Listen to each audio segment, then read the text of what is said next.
Selam Sayın Valim. Nasılsınız?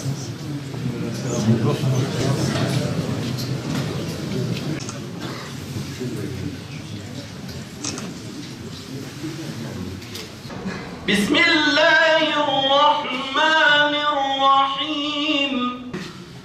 Ve in taifatan minel mu'minina iqtatalu fa aslihu beynehuma fa in bagat ihdahuma alel ukhra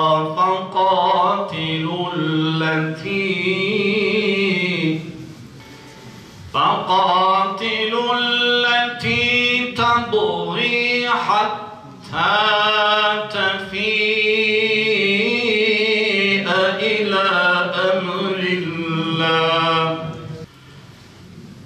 فإن فاءت فأصلحوا بينهما بالعدل وأقسطوا إن الله يحب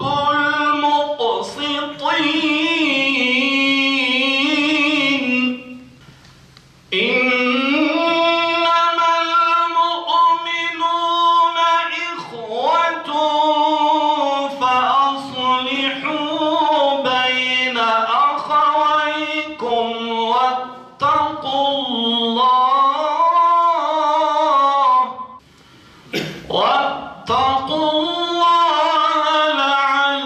لعلكم ترحمون صدق الله العظيم. Hoş olmayan, tatsız bir hadise iki aile arasında meydana gelmiş, Karaca ailesi ve Dinç ailesi arasında.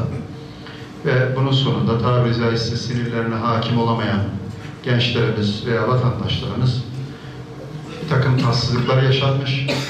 Ama en önemlisi de işte burada bulunan kıymetli Haziru'nun belli kişilerin devreye girmesiyle de bu tatsızlığın giderilmesi adına yapılan arabuluculuğun sonucu da bugün burada güzel bir barış organizasyonu ile bir araya gelmiş bulunuyoruz. Tabii gönül arzu eder ki bu tip huzursuzluğun, bu tip tatsızlığın hiç olmaması.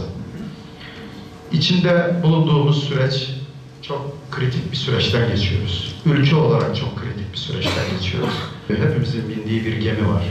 Şu fani dünyada işte bindiğimiz bu gemide bir yolculuk yapıyoruz aslında.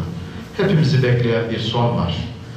İşte bu çıkmış olduğumuz bu gemideki yolculukta adeta kader birliği yaptığımız bu yolculukta birliğe, kardeşliğe, huzura ve güvene en fazla ihtiyaç olduğumuz bir süreçten geçiyoruz. Bölgemizde, ülkemiz için oynanan oyunları hep birlikte adeta 100 yıl öncesinden yaşamış olduğumuz ülkemizle alakalı sıkıntıların yeni düvele karşı adeta bir mücadele veriyoruz. Bir yerde Kurtuluş Savaşı mücadelesi veriyoruz. Artık dünyada konsept değişti. Ülkelerin adeta güvenliği ülke dışında sağlanmak zorunda. Bunu Amerika biliyorsunuz, belli coğrafyalarda bunu nasıl yapmaya çalışıyorsa bizim de bir gerçeğimiz var. Biz bugün buralarda huzur içerisinde, güven içerisinde yaşamamız olacaksa işte bölgemizi tehdit eden unsurlara karşı gerekirse sınır ötesinde bunlara karşı mücadele vermek zorundayız. Bugün yaşadığımız süreçte bunun aynısı. Bu anlamda inşallah Rabbim kahramanlarımızı muzaffer eylesin diyoruz bu vesileyle. Şimdi de aramızda bizi onurlandıran İl Müftümüz Sayın Feysal Geylani hocamızı dua yapmak üzere kürsüye davet ediyorum. Buyurun Sayın Hocam. Allahümme ya musebbitel akdam, sebbit akdamena ala sıratike müstakim. Allahümme erinel hakka hakkan verzukna ittiba ve erinel batile batilen verzukna ijtinabe.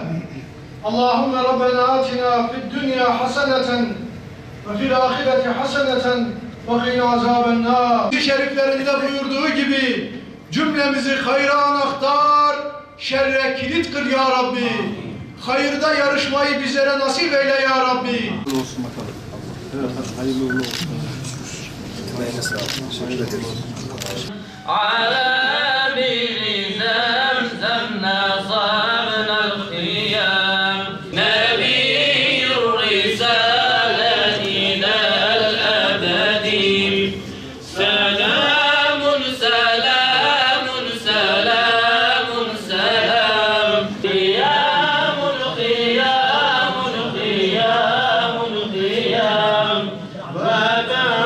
القيام